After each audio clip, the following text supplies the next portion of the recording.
Welcome back to the Upper Tier, folks, the football podcast we bring you each and every day. If you could hit that subscribe button, smash the bell notification button, drop a like on the video, of course, and share the content. Audio versions of the show are available on Spotify, so make sure you check out the audios, but not for the Monday night. Two good-looking lads here on a Monday night, but however, don't tell Dazzler, though. Don't tell Dazzler. It's all good. Joining me tonight, as always, for the Monday mashup, our resident referee, Mark. How are you doing? I'm good, cuz. Thanks for having me on. It's been a good week, a long week. Week so far. After everything that happened in Dublin last week, I was caught in the middle of it nearly. So, it's been a bit mad few days, Yeah, and we did, funny enough, actually, I did get some messages in on Instagram and on WhatsApp and on Facebook, actually, people asking were we okay, actually. So thank you very much to those. Thank you very much to those who reached out. Really appreciate it. But yeah, it was all good. It was a bit crazy. Hard to know what to make of it, really, But before we get into the show, Marky, let our viewers know and our subscribers know. Yeah, lads, I'm on Facebook, Instagram. You can catch me on WhatsApp if you have any events coming up. I have Premier League, FA Cup, Champions League, World Cup trophies there. I have one or two events coming up over the next few weeks. We're at Lucan United on Saturday for their last academy before Christmas. Santa's going to be there having their selection boxes. We'll have the trophies there as well. And I was just telling you there, because we might have something coming up in the next few weeks with it. It might involve a Man United legend as well. So just keep an eye out on socials for that. Cool. Absolutely, yeah. So like I said, if you need anything for that special occasion, no matter what it is, hit up Marky if you need a trophy to mark that special occasion. Well, we're getting in touch. Really. And if you mentioned the Monday mashup, I'll charge you double. Fair play. Yeah, absolutely. And you might even get a free selection box. Never know. It'd be empty though. Yeah, absolutely. We've a couple of things to mark tonight before we get into the Premier League roundup. But first of all, we take our OJs. Eno's in as always. What's the crack? How are you doing, ref? How are you doing, Eno? What's the story? Stephen's in as well. Ryback saying some really crazy stuff on his YouTube stream at the moment. He has gone bananas, Stephen. Gone bananas. Did you see him last week snogging Shrek? Scary stuff. This is football time, not wrestling talk, please, folks. Oh, the StreamYard police are in place. The StreamYard police are in place. Talked about drop in whatever you want, folks. We'll react to it if we know about it. Company is the Stephen Kenny of the Premier League. Sorry, Darren. We will be talking about Burnley, of course.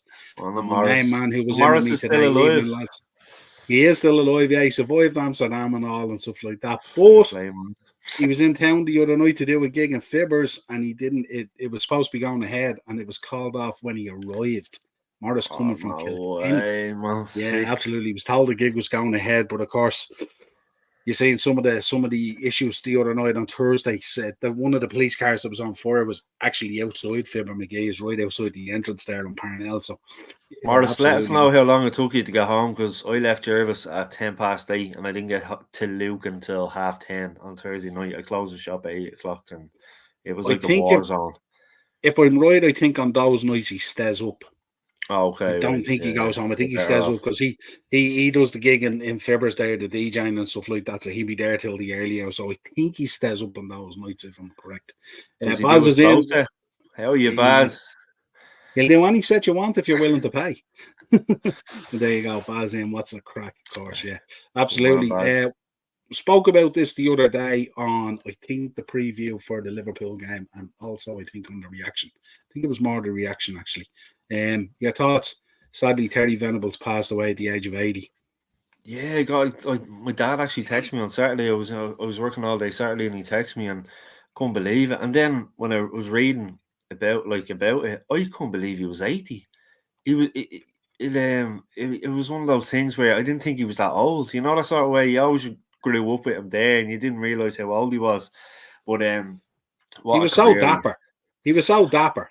Polo shirts, always and always looked great. He reminded him and Big Ron. They used to, they look like something now. Yeah. Back in the day, you had the looks of Freddie Starr and all these doing the shows, and did you hear him singing the Elvis "If I Can Dream" on top of the roof and the thing? But no, listen, what a career he had. Like to go to Barcelona after being with Spurs and all, and in 1984, signing Gary Lineker and Mark Hughes and winning trophies over there and coming back and stuff. And well, obviously he had the falling out with Sir Alan Sugar and stuff like that at Spurs that time, and I think it went to the High Court and all, but to get the England job in 94 then, and we seen that team that he had and qualify for, they were hosting Euro 96, but the team they had, because you remember that game in Scotland, Gaz's goal. But you remember before the tournament, like Gary Neville tells a story about him letting the lads out on the night out. And he says, I have someone here that's going to look after you on the night out. And Brian Robson walked in the door and all the lads were rubbing their hands together because Robbo was one of the lads anyway, Absolutely, and obviously that was the night of the very famous dentist chair, which Gazza used in the celebration for the goal. But yeah, what a man. Like, one of the things I didn't get is, I don't know if you remember he went back and he became Steve McLaren's assistant. And I think it was 2006 or 7. I thought that was a strange move at the time. I thought it was really strange him going back to just being an assistant. But what a man! Like you hear some of the former players coming out, the likes of Neville and David Seaman and stuff like that, and they said he was one of the best tacticians that they've ever played under and stuff. So, yeah, so sad, very sad news. Yeah, he also went back as assistant for Brian Robson at Middlesbrough. Remember? Middlesbrough, he's with Middlesbrough Riverside, as well. Yeah. The Riverside, helping Brian Robson as well. Yeah, so. But what a guy to have as an assistant as well. Yeah. If you can kind of get over that dynamic, but still, wealth of knowledge, and it's just sad. It just seems like every month we're losing a bit of our childhood. Like you, cause you remember Euro 96, like it was yesterday. It's Coming Home was out, and I think I had bought it in cassette and stuff like that, even though obviously I'm not in it, but it was just one of those tunes. And I always remember, this is a sidetrack, I remember Karol Boborski's chip in Villa Park, and stuff like that. It's just the little things that you think about, and it just seemed football was so much more simple and more enjoyable or something back then, wasn't it? Yeah, with me, he kind of resonates. There's kind of two things. One is his handling of Gascoigne. I thought it was just like, to be able to handle Gascoigne was an achievement in itself. But he was a wily old guy himself, Venables, as well. You know what I mean? I think he kind of told the party line on camera, but I think behind it all as well, he enjoyed the life himself as well. And 100%. You could see it. Like, he was a dapper lad. I say, obviously he had a few wives and stuff like that. Yeah. And he kind of always reminded me of kind of like a good looking Arthur Daly out of Minder or something like that. You know what I mean? That kind of way. He was always on. He always had an answer. He was always ready for whatever was thrown at him. The other thing I look back at the other day, and of course you'll remember, is when he was linked with the Ireland job, heavily linked with the Ireland job. Yeah. And we remember in the RT studio that night, the conversation between Brady, Giles, and Dunphy about this guy becoming the Ireland manager got extremely heated. Extremely heated. You missed them as well, wouldn't you? Yeah, I do. I seen they did did you see the thing they did a few weeks ago there, the show on the stage with I think it was with News Talk, was it with the boys off the ball or something like that, or something? The three of them got together. Was Brady's anniversary or something to do with Brady? He launched the book, didn't he? He launched he launched his book. Yeah. And the two boys came to tears talking about Brady. So it was interesting. So it was really good. But yeah, they're the kind of things I kind of remember. Of course, I always remember him at Barcelona as well, because I'm old enough to as well, because he was like mahogany. Do you ever see the tan he used to have? He was so tanned, it was unbelievable. But he always had a smile as well, didn't he? He always had a smile.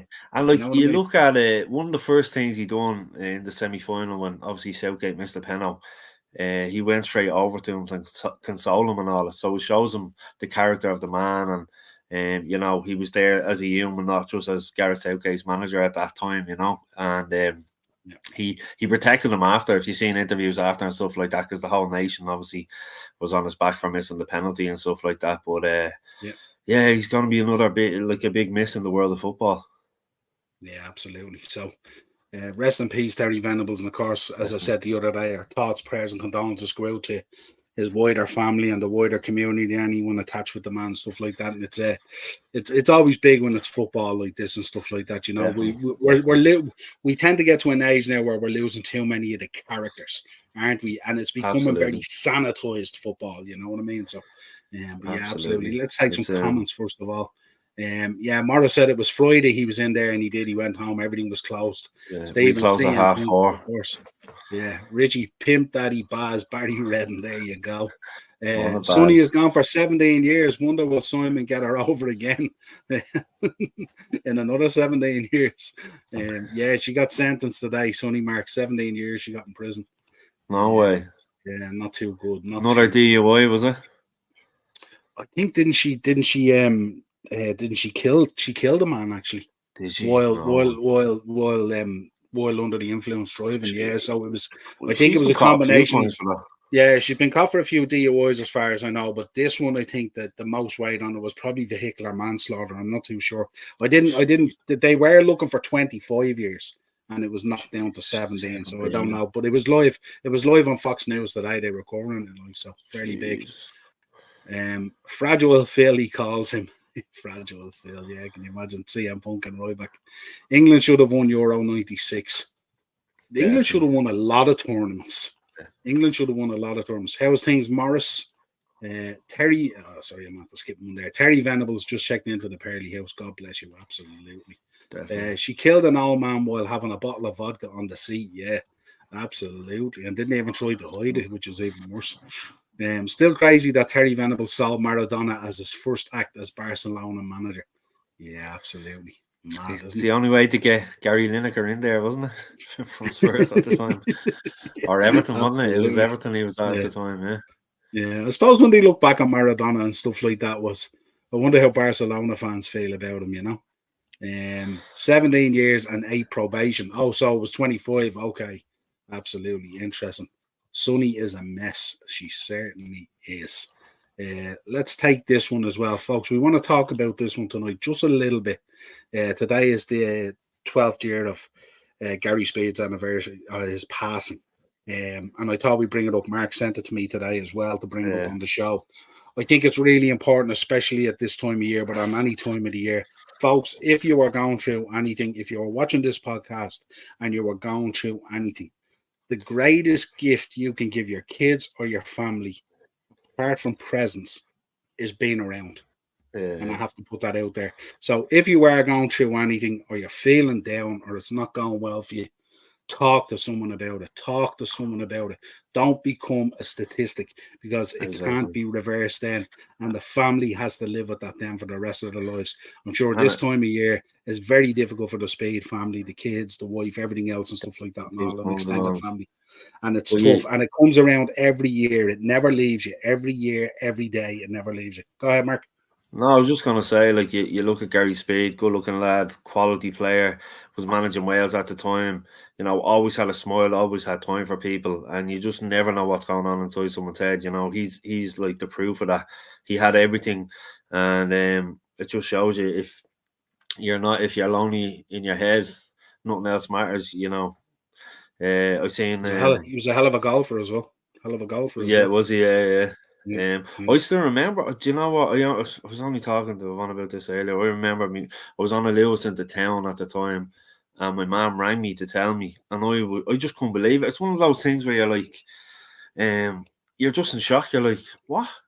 Even though, listen, I didn't know him, but you felt like you knew him through you know, the years of watching him play football and obviously managing Wales and stuff like that. He's a legend in the country of Wales, but it's something that just popped up on my memories on Facebook today, and it's something that I'll never forget. He was an absolute legend, like, you know, and like I said, he had everything, but obviously mentally. Did you ever see, there's a clip on YouTube of his last appearance on Match of the Day, and what was your man, Dan Walker, is it, that used to present it, was speaking, and he said that you know, he'd organised to meet up with a game and golf with him the following week and stuff like that. And he was Dan Walker was actually in church with his family on a Sunday morning, and his phone kept going off and going off and going off. And he said to his wife, listen, something's up here, I have to go outside. So he took the call, and he just said he felt it was knees, he couldn't believe it, you know. And there's actually video.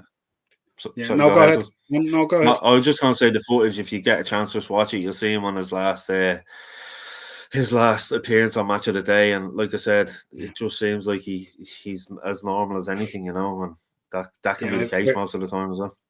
I remember when Sky reported it as well. Remember Brinlaw, and he broke down. He couldn't believe he was very close to him. Morris has had Brinlaw on the podcast and all, and I think they discussed it and all. So it's a great episode. So make sure go to Cheap Heat Productions podcast and check out Morris's interview with Brinlaw, especially on the day that's in it. On the day that's in it. Brinlaw was really, really upset about it, and especially remember live on TV, he just couldn't hold it together. I'm not surprised. This guy was a great guy and stuff like that, and you just never know. So make sure, folks, if you're going through anything, reach out. It doesn't matter who you reach out to. No one's ever gonna judge you in any way and stuff like that. A matter of fact, if you go to this extent, people will judge you a lot more than if you go and talk to them. Because they don't know, they don't have the answers when it gets to this. 100%. And you're not. I was going to say, he said we did. Bryn is a nice lad. He also talks about the Leeds plane crash. Absolutely, Morris. Actually, if you have the link handy to that episode, drop it in the chat. Drop it in the chat if you have the link to the episode. If you're available or you're at home or you have it. Fulham 2-1 at the moment. Appreciate that. Ace scored a penalty. They just scored a penalty. Fulham. I was just going to say there, because if there is anyone out there, obviously, they can hit you up in the chat here, or like I said, I'm on the socials as well, and my numbers on that. You can WhatsApp me, you ring me day or night, like, you know what I mean. So I'm sure that at any point in anyone's life, at some stage, they go through something. They get bad news or they go through something. But just remember, there's nothing that cannot be resolved. Nothing.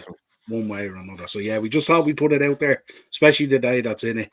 But RIP Gary Speed, and we remember you. This is the 12th year of your anniversary. I can't believe 12 years has gone by. It's scary that 12 years has gone by. So, there you go, folks. Right, let's get in. Talk Premier League. Here we go. So we start off lunchtime on Saturday. Man City 1, Liverpool 1. Give me your thoughts on that one. Yeah, look, some game. What a finish by Trent. We were thought I was working with a few Liverpool fans on Saturday who were looking at their phone every 5 seconds to see what was happening and stuff like that. And I was saying to one of the lads, Ethan, I was saying, listen, Trent, great player going forward. I still have doubts about him, obviously, as a defender. And then, he goes forward, scores the equaliser, and that picture, do you see him in front of the City fans? Yeah. What a picture, man. What a picture. But just thought the FA might charge him over it. Really? Explain that to me now. Explain that to me. When you see all the celebrations, and if you look at what happened at the Man City game as well, did you see the nails and the screws that were getting thrown down on the fans and the hate chants and all that kind of stuff? Give me a break, folks, if it's going to go down that road. At least they done the same thing to the Luton fans the other day, and nothing was said about it. Do you know what I mean? It's obviously done much more high-profile game, the City Liverpool game. What did you think of it yourself? Yeah, do you know what it is? I don't think either team played really, really well. I think they had probably the lion's share of the better chances. We rode our luck a little bit. I think we got our starting 11 wrong. I said it. Check out the preview, the reaction. It's up there. Henry came on and we did a reaction to it. I think we both agreed that the starting 11 wasn't right. And the last two substitutions were kind of weird, Endo and Harvey. Yeah, I think it put us under additional pressure then that we didn't need. When I thought we were still in the game, there might have been something there for us. I thought the referee did a reasonable job, but I do want to get your thoughts. I hope you like my graphics I did today as well for you, by the way. They're very good. I like that. Yeah. And Ron in the chat, are you saying that? Yeah, best right back in the world, absolutely. I want to get your thoughts on this though. What did you make of this? Was that Ake? Was it? No. The Rodri disallowed goal. Yeah, that was Ake in on Alisson. Yeah, no. It's one of these. We see how much the goalkeepers are protected by the referees and by the laws of the game and stuff like that. I wasn't surprised when I seen it being disallowed, but listen, I've seen definitely ones that are worse than that as well that have been given that they haven't got the benefit of the doubt. I think wasn't it. Who was it I seen over the weekend? There was another goalkeeper complaining about being fouled as well, and it wasn't given. I can't remember who it was. Was it the Chelsea Newcastle game? But Sure. Yeah, like I said, we know what the goalkeepers are always going to be given the decision either way. I don't know. Listen, I was goalkeeper myself, so obviously, but I don't always agree with it. Yeah, I don't know. I think probably the hand or the arm up on Allison's arm was probably the decisive thing. I think if that hadn't have been there and he had to just jumped up, it might have been given. But either way, it was kind of like VAR looked at it. We kind of did. We rode our luck a number of times in this game and stuff like that. But I just thought, I got the feeling, even listening to Klopp's press conference beforehand, that we were kind of happy to go up there and get a draw and get out of town. So the gap wasn't 4 points, it was still only a point. And I got the feeling that's how we kind of played as well, because we kind of set out that was the expectation. Where I thought, like, especially with the way they had lined up with this formation they're using at the moment, I thought there would have been a lot more in it for us, but unfortunately not. But listen, there was tired legs. There was tired legs there as well, because the lads could just coming back from international duty, having to go to Manchester and kick off at 12:30 on a Saturday morning as well. So I think all in all it was a fair result. I know you said you rode your luck at times, but listen, like you said about Klopp, going away to Man City on a Saturday morning at 12:30, you take a point beforehand, wouldn't you? Yeah, absolutely. Interesting, Stephen. I'm not too sure whether Triple H has a small banana. Steph seems pretty happy about things anyway. Dean said he missed it. Rounds in, best right back in the world. Interesting. And it's so weird, isn't it? I was looking at these team of the weeks that they put out and stuff like that. And I was listening to Garth Crooks has had a lot to say recently as well. He put Trent in his team of the week. But if I read it right, he put him in the team of the week because he wanted to moan about him. Then he proceeded to moan about him after putting him in his team of the week. And then he also came out with a comment as well. What was it? That Darwin Núñez should focus on scoring goals as opposed to getting into that kind of heated stuff with Pep and stuff like that. What happened at the end there? What was said or what? No one knows what was said. It was dampened down very quickly, but something serious was said. Because I know Pep played it off, but and then Klopp did too. Klopp was like, I didn't understand what they were saying, so obviously they were speaking Spanish to each other or whatever at the end. But it must have been fairly serious because it triggered Darwin and it took over a minute to calm him down. When you're in the heat of that moment, a minute is a long, long time. It's a long time, But it was obviously something serious. No one knows what was said, but that was basically it. So he was obviously triggered on something. Next up, Burnley 1, West Ham 2. Morris's favourite manager at the moment, Vincent Kompany, has taken over from Stephen Kenny. Now that Stephen Kenny is gone, Morris also saying here, great result for Liverpool. We both need to take points off them in the 4 games to keep it open. We do. It's going to be a great race, I think. I think it's going to be a great race this year. And we're only 6 points off the top goals. Yeah, absolutely. Shocking as that is. But Burnley, Jesus Christ, man.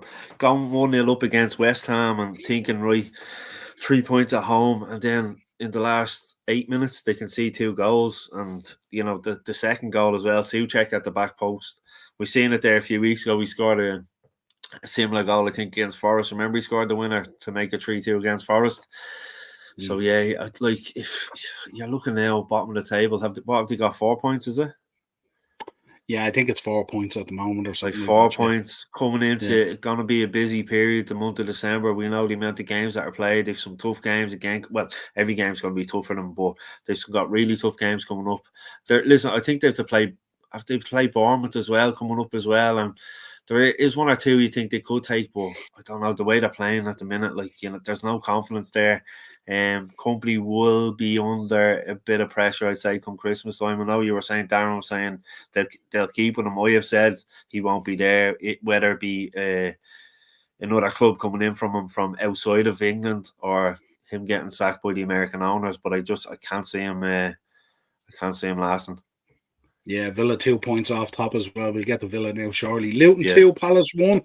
Palace still in trouble.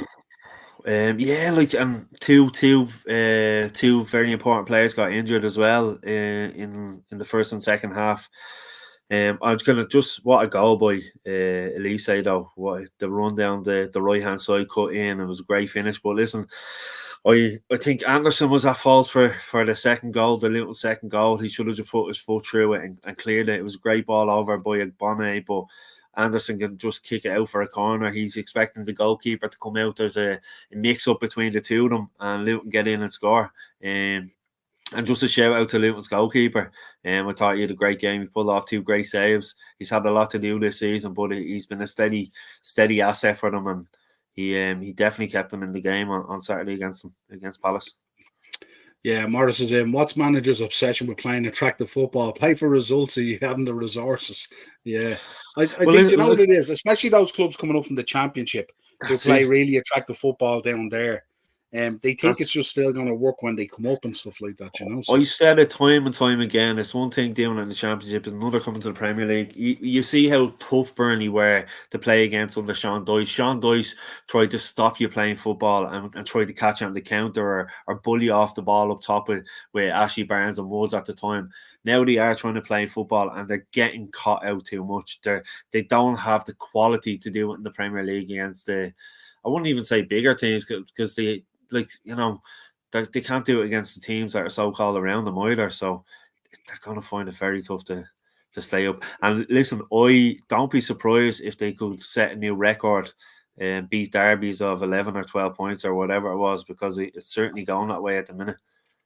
It was a tasty bet at the start of the season. Remember we spoke about it on one of the shows? Yes. The odds was really tasty to beat Derby's record. So not a bad shout. They're on track. They're definitely on track anyway. Newcastle 4, Chelsea 1. Imploded on the hour mark. Lascelles and Joe Linton. Isaac taking his goal lovely on 13. Sterling on 23 as well with a nice one. Gordon rounding it out. The Joe Linton goal was a lovely goal as well. But Reece James getting sent off as well. And Cucurella. I think Cucurella picked up a booking as well and has 5 bookings. He's supposed to be out as well now. Yeah, Mark Cucurella. So they've got, I think it's Brighton up next for them. And they've no Cucurella and no Reece James. It was a silly one by Reece James as well. Obviously, he flicks it over Gordon's head, trying to be cheeky, and Gordon's got onto it. Now, for me, I think it was Lascelles might have came over and covered. Gordon was still a good bit out, and he pulls him back. Now, it's not the strongest pullback you'll ever see, but it's enough to get a second bookable offence and a sending off. But fair play to Newcastle. Newcastle needed that as well. We've seen them against Bournemouth. Just before the international break, they weren't great at all. They looked tired, and like I said, they need to go into the international break, recharge the batteries, regroup, and go again and get a big result. And that's exactly what they done, you know. And Thiago Silva, what was he doing for that? What was it, 90 seconds between the second and third goal that time, and then obviously Gordon's goal comes from the Chelsea's right hand side, where there was a lot of space after Reece James being sent off as well. So, but fair play to Newcastle, they took advantage. And like I said, Raheem Sterling, what a free kick that was! That was a class free kick. He just felt. Oh boy, your man Lewis Miley. What a little ball inside to Isaac. He looks a player. He's gonna be good. Absolutely. And Newcastle are still struggling with injuries as well when you think about it, and they bet Chelsea 4-1, so it was a great result for them. Yeah, I think, do you know what it is? I looked at the starting lineup and the positioning of things and stuff like that. You moved the number of players around out of positions where they had played well against Man City. Now, obviously, the international break probably came at the wrong time for them as well, because they kind of coming off the back of that result against Man City, they would have been pumped going into the next game. For Newcastle, obviously, big week coming up in the Champions League as well, so they needed to get a result. They have been decimated with injuries and stuff like that, but I think it was more about Chelsea just not putting players in the positions where they've been performing and changing it. Yeah. And a lot of the talk coming out was about that. Like, what is Poch thinking with he's doing and stuff like that, where he had a bit of a partnership there going in defence, and then Badiashile came back in. You know, Cole Palmer was played in a different position. Conor Gallagher was played in a different position out on the right and stuff like that. And then Cucurella went to the right-hand side as well when Reece James was sent off and stuff like that. Yeah, so it's just, they're just kind of, at times, just flinging stuff at the wall, trying to find a formula. And you don't want to be doing that in a place like St. James's Park where it's so tough to get anything out of it and stuff like that. Morris is in. Arsenal playing wrestling songs at halftime in. It's class. It's class. Oh, yeah, they come out and they've got Triple H going. And I've heard that before a few years ago. Right? Yeah. Did they have Kurt Angle or something as well, or something like that? I think they have them every week. They have it's the same thing. And it's normally, funny enough, they normally play a song that's kind of in and around and important within the last few weeks and stuff like that as well, so it's pretty cool. Are you sure Morris isn't the DJ in the Emirates now? Yeah, like your man. Remember your man who hijacked the Tannoid system, remember? And he started playing his own stuff through it and stuff like that. No, yeah, Happy Morris. PSG will destroy Newcastle tomorrow. That's what you would expect. So let's see what happens. It's going to be a tough one for Newcastle as well. Newcastle will destroy Man United next Saturday night. 8 o'clock game, Marky, next Saturday. Make sure you get out nice and early for that. Come on, we're actually doing all right at the minute, Yeah. It will be a tough game, though. Shout out to Alex Murphy, too. Alex Murphy. I'd say Cult of Personality will be playing Saturday versus Wolves. Yeah, I'd say so, something like that. They wouldn't play Kill Switch Engage. That'd be too much for the fans. They wouldn't be able to. But Cult of Personality, definitely. Yeah, they're real cool at that. Forest 2, Brighton 3. Lewis Dunk with a moment of madness, seeing red. I'd love to know what he said to him, because after he got the first yellow, it looked like he was going back to apologise or just say, yeah, fair enough. But obviously something was said there. Sorry, there's a potential penalty for Wolves at the minute, VAR checking it. There was I don't know what was said, but obviously it was enough to get him sent off. So 3-match ban. Obviously Brighton, they're missing a good few players as well at the minute, So it was a great game though, end to end. Lange scoring a header. I've only seen him ever score one header, and that was for the under-23s at United. But who was that? Living off one wonder goal. Who is? He's probably talking Alex Murphy, is it? Oh, Alex Murphy, is it? But it was a great game to watch. Obviously, Evan Ferguson scoring again and stuff like that. It's mad. Brighton's mad because they're on 22 points, but going into that Forest game, they hadn't won in 5. So that just shows how bad the teams are doing below them. That they're on 22 points after going in, after losing 5 games coming into that game. So it was a much needed win. Pascal Gross, what a game he had. He's very underrated. He just goes under the radar, I think, because we all talk about Ferguson and blah blah. So but for Forest, they just seem to be involved in all these high scoring games, don't they? Obviously 3-2 against West Ham, 3-2 against Brighton. They seem to be able to get in and score the goals, but they just can't seem to defend down the other end. It's like as if it changes every week. 1 week they're free scoring loads of goals and they can't get the defense together and they give goals up. The following week they might keep it tight and they don't score anything. So he's trying. I think Stevie's still trying to find the formula there at Forest, and obviously he's missing a few players as well. It has to be said. Well, they have enough anyway for backup. Yeah, absolutely. They've scored 50 there. Absolutely. Only 25 declared though, isn't it? Yeah. Or whatever they say. Sheffield United 1, Bournemouth 3. Yeah, it was all Bournemouth, wasn't it? Tavernier had a great game, I thought. Obviously, a mistake by the goalkeeper then, and Kluivert got in on the act as well. And yeah, it was a consolation goal, wasn't it, by McBurney in the 97th minute or something, wasn't it? Yeah, 97 minute, yeah. So I think there was only a handful of supporters left in the ground at that stage for Sheffield United. And again, you think after the win against Wolves there a few weeks ago and stuff like that, they were picking up a bit of momentum, but they were terrible on Saturday against Bournemouth. Yeah, and that's one of those games, isn't it? Bournemouth at home at Sheffield. Sorry, Sheffield United at home with Bournemouth coming in. That's where you really need to be competitive and try and pick up something to be in around. They should be exactly. They should be at least taking a point at home or against Bournemouth. I know that's not being disrespectful to Bournemouth, but as some of the performances going in there. But don't forget, Bournemouth also were on a high after beating Newcastle before the international break as well. So they went there and they done a very professional job and got the win. Yeah, he was talking there. He says Tony Khan was at Craven Cottage tonight. He done an interview for BBC. He was asked about CM Punk. He's not allowed comment on it.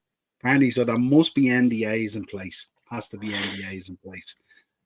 Bonkers is in at Daz Reynolds. Daz is it on at 10 p.m. for his stream. Nice. And Bonkers high all. Big up Bonkers. Good to see you there, my friend. Arsenal won against Brentford, left it late, 88 minute. Kai Havertz at the back stick, and then giving it all this. Very cocky, wasn't it? Some Arsenal fans lost their mind about it. Some Arsenal fans didn't appreciate it at all. So yeah, interesting. What was your thoughts on this one? What I thought, who was I talking to? I was talking to an Arsenal fan. I just started singing 1-0 to the Arsenal, 1-0. It was like going back in time, wasn't it? Like just defend, soak up pressure, get a goal at the end, 3 points on the road, happy days. What do you make of Brentford this season? Because they're showing a bit of frailty that wasn't there before, aren't they? They've lost a number of games now, quite late on and stuff like that. And they just don't show what way should I word this? They don't show that they wanted enough. They're not shown that they wanted enough. That Arsenal goal was coming, wasn't it? You could feel it was coming. Oh, yeah. And they were just hoping to run out of clock time, you know. But yeah, what have you made of Brentford? When you look at it, they've lost two very important players either end of the pitch. Obviously, Raya going to Arsenal, and then Tony getting the ban as well. So they are, they're finding it hard. I think Nathan Collins was going to be out for a while, isn't he, as well? But that's what they're missing, Brentford. I don't know what it is. We've seen them before, and you always were confident with Brentford that Brentford would play well and get a result against. Like the amount of times that they bet us at remember the start of last season and stuff like that, and people were going crazy saying this, that, and the other, that Ten Hag was under pressure and stuff like that. And I just think there's something missing there. There's just something missing. Like I said, with Raya gone and Tony and stuff like that, there's no guarantee he's going to go back to play with them. Obviously, he's been linked with the likes of Arsenal, Liverpool, and stuff like that as well. So it's tough times for them. I think. Are they playing Bournemouth next week, Brentford, or something? Like they're playing a team where you see they could get back. I think they're away to someone, but they should. Well, if it's Bournemouth, it feels like it stinks of a draw, doesn't it? Because they're probably going to be away at Bournemouth, aren't they? Because I think it's away from what I'm saying. I could be wrong now. I could be wrong. One of the lads in the chat might. What do you make of Ramsdale? Rounds in talking about Ramsdale here. I kind of felt for him the other day, you know what I mean? That was nearly a blunder, and you could just imagine that happening. The ground just absolutely open up and swallow him. Did you see the interview he done, or the quote he came out with about not being able to concentrate for 90 minutes in a game? That's why he plays up to the fans and stuff like that. You don't come out and say shit like that, man. You don't. Like, and Jesus during the week saying he can't finish. Yeah. What the heck? Like, what is going on? The stuff coming out of Arsenal at the what moment is going on? Mad. Yeah, it sounds like Arsenal. I heard Arteta after the game. I don't know if he got his interview after the game as well. He was being interviewed, and the interviewer kind of turned around to Arteta and said, "Got the result today, but you kind of weren't at your best, were you?" And Arteta straight on the defensive. I thought we were brilliant today, kind of thing. He said, I thought we were definitely at our best today. This is not an easy place to come to and all this kind of thing. He was kind of defending it. It wasn't a great performance. They did create opportunities, stuff like that. And we know Brentford is not an easy place and stuff like that. No, it's definitely not. But when he seen him defending like that, he was shocked that the interviewer had said that, So that's mad. I didn't see that now, in fairness. But yeah, absolutely. Go back and check it. It's cool. Kai Havertz, more goals than Mason Mount. Come on, Morris. I'm not gonna chomp at that. Come on, man. You're not gonna score unless you play, are you? He doesn't even play hardly now. That's it. He's injured again. Sorry, big shout to Bonkers. Absolutely. Acers, Ten Hag wants I feel like Busy Rascals in the chat. If Ten Hag boys Timo Werner in January, that will be the end. Will Ten Hag be there in January, pending Wednesday's game? Well, Acers, we have the original Anthony Martial is back. The original. Did you see him the other day? Lovely goal. Lovely goal. Lovely goal, I have to say. Lovely goal. Wasn't the best goal of the game, though, but we shall get to that. Absolutely. And we're going to be having a little bit of a debate about it. So we shall see. Spurs 1, Villa 2. Ange Postecoglou, mate. How are you, mate? Picking up the L. 3 L's now, 3 managers of the month and 3 L's on the trot. And they took the lead in all 3 of them games as well. It just shows you.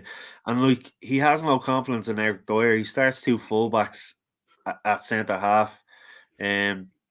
obviously, if that song, I know it was offside, but if that song goal goes in again, and I know Watkins had one down the other end, so you can say tit for tat.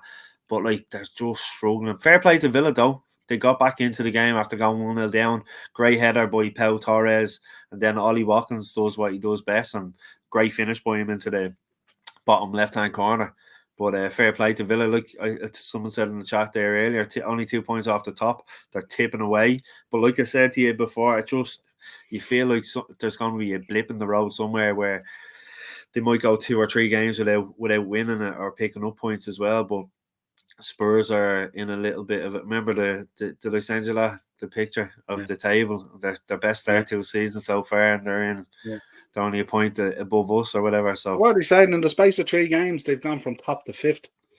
It's mad, isn't it? It just shows you how easily it can happen. But it's the injuries. It's the injuries when you get whatever like that, it can cause serious problems. And suspensions as well. The suspensions they had, the 2 boyos getting sent off against Chelsea and all, and like you said, the injuries. But they need a centre half in there. They need someone, because if they're not going to play Eric Dyer, they're missing the height of the other 2 lads. If you're not going to play Eric Dyer in there, you're gonna concede for set pieces like they did against Villa, you know.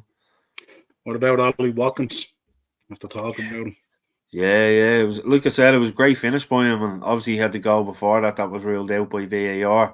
He's been so impressive this season. It's been unreal. Obviously, the only game that he hadn't scored or assisted in was the bank holiday weekend in October against Luton that time. But every other game he's involved, and I'm really impressed with him this season. Big old Carvo, good to see a big win there against Chelsea at the weekend. Massive win. Let's see how tomorrow goes. Big game tomorrow. Mark, definitely. Everton 0, Manchester United 3. Massive. Couldn't believe it. I was texting you yesterday afternoon. It could be. You never know, Morris. You never know. It's not the injury, it's the DNA. That's it. But no, I texted you yesterday afternoon because I was nervous about it, man. Dave, one of the lads, was over there. He's an Everton fan. He was sending me videos beforehand. There seemed to be some atmosphere there and stuff like that. Yeah, I mentioned him earlier, Alan Carvo. He looks some player, man. Absolutely. Yeah. But yeah, I texted you. I said we'd be lucky to get a draw out of this, especially because you just felt Everton where like it was us against the world sort of thing. The atmosphere was going to be great. You've seen all the placards they were holding up again. I sent you that video of the big banners outside and stuff like that as well. But for me, it was a great performance by us. It was professional. We went out there, scored a wonder goal after 2 minutes. But my worry was in games this season, when we score, we're always vulnerable to concede. So I was delighted when we didn't concede straight after that. And I think Onana had a great game. He pulled off some important saves in very crucial times of the game, and I've been pretty critical of him, but he's been pretty solid over the last few games when he's not doing stupid stuff. Now listen, there's still some simple save he's making that he's trying to make it look better for the camera and stuff like that. There's, with his little dives here, there and everywhere, but yeah, it was great. Listen, fair play to Bruno for giving Rashford the ball for the penalty as well. It was a great penalty, especially with Pickford's short arms. He was never getting that into the top corner. And then it was rounded off with... Before you get into that last goal, how did you feel about that? I was talking to Darren today about that, and I was thinking, Darren was bigging up Bruno's captaincy decision there to Rashford. I was thinking, what happens if Rashford missed? You can see he's doing it for his teammate because his confidence is shot at the minute. I think I read 1-0. It was 1-0 at that stage. I know, but he didn't even smile. He didn't even celebrate the goal either. But his confidence is shot. I think it was listen, if a backfires, fair play to Bruno either way. It shows what he hasn't been much of a captain for me this season anyway, but it shows one of his qualities there, that he's willing to have confidence and give responsibility to his teammate. And who he can see hasn't had a great season, getting a lot of flack off the media and off the fans as well. So I thought was delighted when I seen him hit into the top corner against Pickford, especially his England teammate. You'd be worried when they come up against their international teammates because they take so many penalties against each other and in training and stuff like that. But it was very good, and like you said, it was rounded off then by a very well worked team goal for the third as well, and little dink by Martial and stuff. So yeah, no, I was delighted with the win. His footwork and his body positioning was perfect for it as well. Like so, yeah. So I'd say hats off. I tell you what I did notice as well, and I said it. I said it to Darren today. In the 88th minute, I think it was. Remember, the ball broke out. Bruno picked up the ball, sprayed it out to Rashford, and it was only the two of them. And I think there was one Everton defender on that side. Might have been Brainswade or something like that, or Mikalenko, whoever it was. And Bruno was sprinting through on his own in the middle. And Bruno sprinted the whole length of the pitch in the 88th minute. And I thought that was really, really impressive on the back of coming back off an international week, stuff that where he plays normally a lot of minutes of.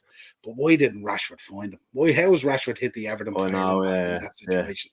So you look at it, And come here as well. Do you know what I wanted to say to you because a Liverpool fan? Lindelof's ball to Dalot for the first goal. It was very Van Dijk-esque, wasn't it? You know how Van Dijk plays the diagonal balls out of the back. I thought it was a great ball by Lindelof. Yeah, 100%. He's another one that's gotten a lot of stick this season, but I think he's gotten a run of games under his belt, and you can see the confidence is there. And so I just wanted to mention him as well. Even Maguire. I've always said I've been so critical of him in the past, but he's really shown. Like I said, I think since the captain's armband's been taken off him, it's relieved a bit of the pressure, and he's playing a bit more freely now and with more confidence as well. You know, the blood is flowing from the arm now back up into the brain, is it now? The captain's armband. Exactly. Although we should reserve judgment until Wednesday, of course, because this could come tumbling down badly and stuff like that. Pacers, Ronaldo and Bale overhead kicks goals are better. So we're going to have a little bit of debate about that now, folks. Where is my slide on it? There we go. Marky, who are you picking here? Well, I had a discussion today with my cousin about this. Yeah, no, listen. In terms of importance of the game, obviously Rooney, Manchester derby, to go on and win it. 100% Rowe. Manu was incredible. Yeah, he looks great for a small player as well. Yeah, very, very strong as well. I like that. That time that when Onana pulled off the save and he got there to save it off the line and stuff like that as well. So he's all over the pitch. But I watched the two goals. I actually went on YouTube last night and I was watching Rooney's overhead again, and obviously Nani cross it took the deflection. It hits off his shin. I thought Garnacho hit it a bit cleaner. It kind of hit off Garnacho's shin as well, but he's kind of further out as well. And it looked better for me because Pickford actually dived for it. Where Hart, if you watch it, he's just standing there like that. And obviously Big Meeks at the time is nowhere to be seen. He's looking at it, So, like I said, from a finishing point of view and a bit further out, Garnacho, but in the importance of the game, and when he done it, Rooney. So I'm sitting on the fence on this one. Benteke is clear of that lot. Absolutely. I knew you'd say that. What about Emre Chance? Benteke's was good though. The power behind it and the amount of players around him and stuff like that, Crouch one is clutch. The only thing I'd say though, if you're the height of Crouch and stuff like that, bicycle kick shouldn't be a problem. These lads are tiny and they're getting right up there. Did he score one involved for Liverpool when he scored a hat-trick? Did he score a left, right, and then an overhead or something like that? No, or was it left, right, and a header? He scored for it was left, right, and a header as far as now. I sailed the day with Abby. That was the one that she fell in love with that game. Oh yeah. Before anyone goes any further, I picked my favourite bicycle kick goal, and for me, nothing tops Ronnie Whelan's. That's all I'm saying for Ireland. Yeah. So that's. I thought you were going to say you playing at the back of Benilda's back in the day or something like that. Man, if I jumped up for a bicycle kick like that, I'd probably be in a wheelchair at this stage. There's no chance. And I know there's a comment from Ronan coming about me doing one, so do your best, Ro. I think there's a potential penalty, is there, in the Fulham game? Fulham and Wolves? For Fulham. I can tell you now. He's gone to the screen, is he? The referee has stopped play. It's on about a penalty for Fulham. All right. We'll keep an eye on it. Anyway, watching it there, Racers. You can keep us up to date there, man. I think you're watching it there as well, aren't you? I can tell you now if they seal it anyway. And Fulham fans, the most non-looking football fans in the league. I'm just looking at the referees over the screen and some of the lads in the background. Like, they just don't look like football fans. There, I'd say they'd be the AEW of wrestling. Just saying. Yeah. That's it. He's they have a panel, the 92nd minute. Carvo was saying, if I jump for a bicycle kick, I'll be moving like the Big Show's leg for weeks. Yeah, absolutely. And the current Big Show I'm talking about. If I went for one, Carvo, it'd be like me when they slammed Big Show last week or the week before onto the bonnet. Fulham have just scored 3-2 to Fulham right at the death. So there you go. Daz is in, 3-2 Fulham. There you go. William, clutch. Yeah, so you're going with, on these two, are you going Rooney because of the magnitude of it, Garnacho because of the look and the finesse of it? Yeah. And it's further out Garnacho's as well. And like I said, with Pickford diving for it, it makes it look better, doesn't it? Yeah, I think so. Absolutely. But I think one of the lads mentioned Bales and Ronaldo's as well, that they were crackers. Unbelievable. Yeah, I'd like to forget about that Bale one actually. Yeah, did you see Sky Sports News earlier? They brought up Kevin Nolan against Sunderland that was 2 years out. Did you see that go on? It was just like, are you for real? Are you for real? Isn't that just classic Sky Sports, isn't it? Isn't that less than what we'd be expecting? Unbelievable. I'm still waiting for an Isaac bicycle kick. I don't know, Carbo. What do you think? I think if he goes up for a Wilson bicycle would kick, do it before him. I think if Isaac goes for a bicycle kick, he might end up being gone for 6 months. I don't think you want Isaac doing bicycle kicks at all. He can be quite frail. I'd hand Newcastle the league title if we're seeing Dan Burn doing a bicycle kick from a corner or something like that. I'd hand them the title there and then. More goals than Rasmus and Mount combined in the league. Oh God. There's no end to these stats. Sure, there's no end to them. Morris, are you going on that new Vinnie Jones program, fishing with him? No. Yes, great shout, Ron Ibrahimovic against England. Yeah, good shout, Ron. That was about 35 yards out. Do you remember Joe Hart and goal again? Yeah. Ronaldo must have scored a few, has he? He got that one against Juve for Madrid that time in the Champions League. Do you remember? That's right. Then they signed him the following season, and obviously Bales. It's been a good few, yeah. Berbatov had a nice cheeky one against Juve before. Yeah, Dan Burn going for a bicycle kick would be like throwing an Xbox controller in rage. Too right, Corvo. And Ron has actually done that, and he's broke a SpongeBob game over it. So there you go. I'd rather Dan Burn going for one than Isaac, to be honest. Definitely. You wouldn't want to be losing Isaac. We should all tweet Dan Burn to go for a bicycle kick in the next game. We'll get it going. Shaqiri's had a few. They just looked like bicycle kicks. They weren't really. It was at waist height. He had a cracker for Stoke before. I remember that. That's right. He had a cracker for Stoke before. Yeah. He takes a few good shin ones off the shin guards, doesn't he, as well? Yeah, absolutely. Shaqiri. Gas Valley, yeah, super player. Remember Brian Kerr talking about him? Do you remember that? Yeah, like someone who's in the Leinster Senior League. Yeah. What did he say? Something like, if you could picture the perfect footballer, it definitely wouldn't be Shaqiri or something like that. He says, he said he looked like a council worker or something. It was mad, like. Yeah. Morris is in. The hips don't lie. They certainly don't lie. Last minute now, absolutely 3-2. Fulham on the attack again. Just put it in the corner, lads. No need to get cocky. Don't mess up. Good few 3-2 games the last few weeks, hasn't there? Plenty of goals. Zola scored a cracker for Chelsea. Yeah, absolutely. My favourite Zola goal for Chelsea was in the FA Cup. Remember the flick from the corner? Yes. I can't remember who put the corner in, but him and Tor Andre Flo had some partnership up front for Chelsea. But remember the Zola one, cracker. Zola, and this might be controversial when I put out there. Zola so much reminded me of Messi before Messi. In the way that he used to be low centre of gravity, dribbled by players, glided across the pitch, out up the ground. You know, so skillful, ball stuck to his foot and all, you know what I mean? He was sensational, Zola. Like, there was only a few outside of United that I used to love to watch. Zola was one, Bergkamp was another as well. And I have to say, unfortunately, Henry, he used to torment us, but I used to love watching him when he wasn't playing against us either. Yeah, absolute cracker from Emre Can against Watford. I was at that game. No, all right, yeah. There you go. I was at that game. Yeah, Good absolutely. man. Cracker. Agreed on Zola, Niall. Yeah, he was just sensational, Zola, wasn't he? Unreal, man. It was great. Remember that time in the Premier League and stuff like that when Chelsea were just bringing in players illegally? It was great. Some great players came in.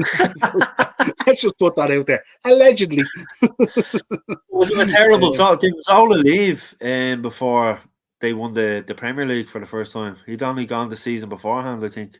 Yeah, and got sat down. Remember, that's where he left. Fell out. Yeah, big time. Remember, he got sat down. He was subbed. He was left on the subs bench a couple of times towards the end of the season. Yeah, and he was basically told that was it. Yeah, so when you think of what he gave to Chelsea, and then he gets fucked out basically the season before they actually win the league, like terrible. Yeah. Emre Can looked like Santos Escobar with short hair. Yeah, he does. Yeah, absolutely. He's the image of Brendan Schwab. You know Brendan Schwab, the ex-MMA fighter. Yeah. He was Brendan Schwab's doppelganger, basically. That's still happening, Niall. Absolutely. Ken Bates had great eye for talent. Ken Bates. Those big glasses that he used to wear, all right, yeah. Ken Bates had a great eye for writing checks. And having solicitors on hand as well. What do you make of this guy, Roy Keane? He slams Eric Ten Hag the other day. Bruno Fernandes prays and says Manchester United should be embarrassed. Absolute rubbish. And I don't know, did you see the video today that came out where he was up at the window there? And he was giving an Everton fan, he was giving them all this kind of, I'll see you outside and all this kind of thing. And I was thinking, is Mickey Richards there that day or what? Yeah. But at the same time, do you ever see the fans, like the lads who be in the box there, and they do be shouting abuse at them and this, that, and the game's gone on behind, lads. You've paid money to go in and watch a game of football. Give the lads a bleeding break, will you? Like, I think I'd do it. Would you? I think I'd do it. If I was there, I think I'd do it. Let's be honest. They're getting paid enough money to accept it and take it and stuff like that. So I don't see why not. I'd be giving them dogs abuse as well and stuff like that. I always try and wind up McIntyre. When I go to the Liverpool games, McIntyre is normally down the Wolves just had a shot on target there, goalkeeper saved. But McIntyre is normally up in this big. It's like a converted container up on stands where they do the LFC match build-ups. But it's like a greenhouse. And it's right beside where the bus comes in. It's just there on the edge of Stanley Park. And we'd be outside giving it loads and stuff like that and all. Now in a good way, you know. Obviously, it's McIntyre. Yeah. Roy Keane's best mate, of course, as well. Yeah, absolutely. Do you see all the stuff that's going back and forth between the two of them at the minute? Tell you, they're talking about charity boxing match. We call a charity boxing match and everything and all. I don't know, who would you be going for in it? I'd say Mac will be all right. Well, Stephen Cluxon knocked him out. Remember that charity game in the Morton Stadium in Santry a few years ago? He was giving Clucko a lot of stick, and Clucko swung at him and knocked him out. Like, yeah. I was listening to Ruddock was on the other day again. I think he was on TalkSport on one of the shows and stuff like that, and he was talking about him and McIntyre. I'd say him and McIntyre together were just electric. Some of those stories are just unbelievable. Question mark for Mark: who decides how long they add on, the ref or the fourth official? For the Premier League games? Premier League, yeah. The fourth official will keep an eye on the time and the substitutions, and usually mics over to the referee to say a minimum of whatever time it might be, whether it be 2, 3, 4, 5 minutes or whatever it is. Obviously, when I'm out doing it on my own, I stop. Usually I have 2 watches. I'll stop one and the other one will still go, and you'll add it up, because I always wear 2, because I remember starting off my first season, I stopped the watch for it, the ball went out for and they were in the sub, and I was running along. About 10 minutes later, I looked, I said, that's still on the 29 minute. Yeah, I was like, that's still on the 29 minute. I was like, what the fuck? So I just make mistakes. Yeah, no, Jesus. I remember, I think it was at Wayside, because I ran by one of the managers and said, what's left there on your watch? I said, this is a bit dodgy. He said, there's only a few minutes, 3 minutes. I was like, yeah, no bother. So since that day, I've always wore 2 watches, one on my left, one on my right. And the one on my left, I'd stop. The one on the right, I'd just keep going the full way. So Yeah, absolutely. Full-time at Craven Cottage, 3-2 Fulham picking up the points with the late penalty, 90 plus 4. Willian actually with 2 penalties tonight, 59 and 90 plus 4. So there you go. Safe to say, no one has them in their fancy team. No, absolutely not. Rounds in. Gary Neville deserves any abuse. Gary Neville the other day named Trent Alexander-Arnold as man of the match. So, or player of the game, or whatever they call him. Deserves any abuse. And if you're an Eastern European man trying to shoplift, you deserve all the Mark, who are you picking for the Ireland job? I've said it since February. I'd love to see Carsley in there. Obviously, with what he's done with England, but the FAI won't pay the compensation. I don't think they probably don't have the money to pay him. So I'd like to see Chris Hughton in there either. Corvo's in. Roy Keane versus the Glazers MMA fight. I reckon the Glazers would win because they obviously don't care about how they look. Just saying. Just see him. Oh, one of them was going around pushing a dog in a buggy the other day. You sure it was a dog? Oh, yeah. I think it was Avram. Just shave your hair off, man. It looks silly. He's waiting to come over for one of the bad weather days so the wind can just blow it off onto the pitch or something like that. That's it. Yeah. Hopefully, Roy Keane will replace Stephen Kenny and become the next manager from Manchester United. I had this discussion with Ron at work. I think his management days are over. He has a cushy number in Sky Sports. He plays this character of Roy Keane now as well, and this TV character, and he has it well handy with the overlap, so he won't go back into management 100%. And I wouldn't have him anyway. I don't think he'd do a good job at Ireland, if I'm being honest. Yeah, I think his management style is outdated at this stage. Yeah, it doesn't sit well in these days, no. And because of what he's been doing for the last 10 years and the punditry and stuff like that, one, I wouldn't like to lose him off punditry because I think it's really, really good in a selfish kind of way. But I think that would be a disaster. I think you'd be looking at 18 months and it would just erupt like a volcano. It would be crazy. What did you make the other day, the Man City Liverpool game? 8 minutes added on. There was like 5 subs, I think, in total. And I think there was 2 VAR decisions. Yeah.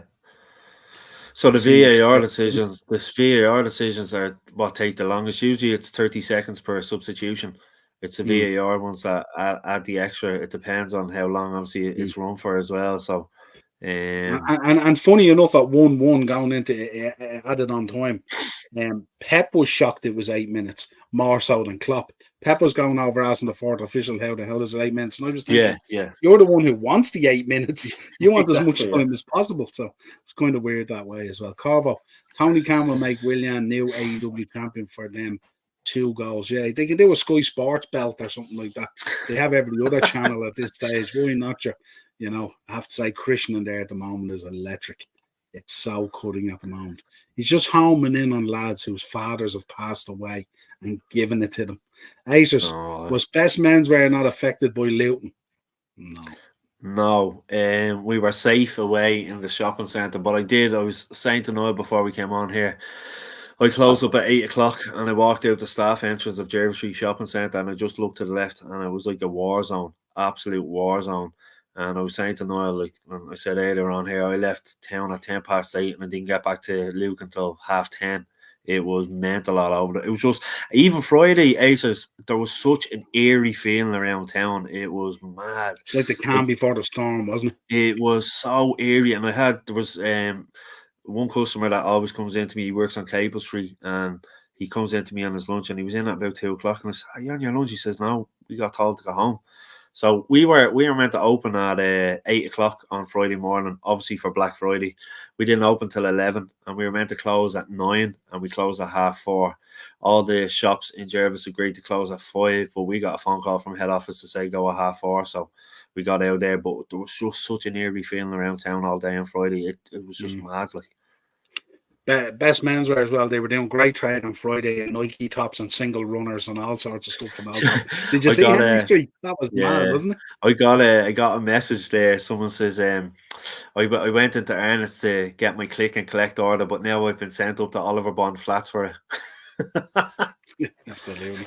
Best Menswear. Shout out to anyone on Oliver Bond Flats as well, by the way, if you're listening. James McHugh. Best menswear in Dundrum was closed last Sunday week for Leinster Rugby New Range recording. Yeah, we had 3 of the Leinster players were in there with an MC. We have released a Leinster 1879 collection. So yeah, it seems to be going well. We had was it Keane Healy and 2 of the other boys in there, I think it was Acers. I think so. JD could have done with a few of those rugby lads in there last Thursday night, all right. Sure, I was telling you before we came on there, the staff and JD and Jervis had to lock themselves in the stock room. And then a few of the security from Jervis actually went in with fire extinguishers, spraying them at the lads trying to get through the door, you know. And, this is at the staff in the locker room, yeah. Oh yeah, exactly, yeah. But sure, Rob will tell you, one of the girls that used to work with us and Bess, she's the manager of Essex on O'Connell Street now, and she was sending me videos. The place you want to see it goes. Oh, wrecked. I laughed. One of the lads walking down Henry Street that night, he came across a pair of matching Air Jordans in red. Did you see the video? No. He found the left and the right the same size, and he goes, "This is great! I found a full pair." He couldn't believe it. Now, how he found a full pair, I don't know. But yeah, I was saying, I think I said it to the lads there. If you had a friend with one leg, you'd be happy out do all your Christmas shopping. Etihad is such a depressing stadium, quite like a library. Yeah, absolutely. Till they're nail bombing you, basically. Yeah, absolutely. Rounds in, it was so weird on Friday. I tell you, Round, the only reason I went in, I thought I was going to sell a load of Rey Mysterio masks to all these lads coming on the rampage. Now that they have facial recognition and all that now is coming in. Do you see this new law they're bringing in for facial recognition now and all? Yeah. Really Rose going to get screwed with that. Mark, have you visited the Sex Bakery on Capel Street? I haven't, but I pass it every day. It says we do food porn on the outside. Is that the one, Morris? Sounds like it.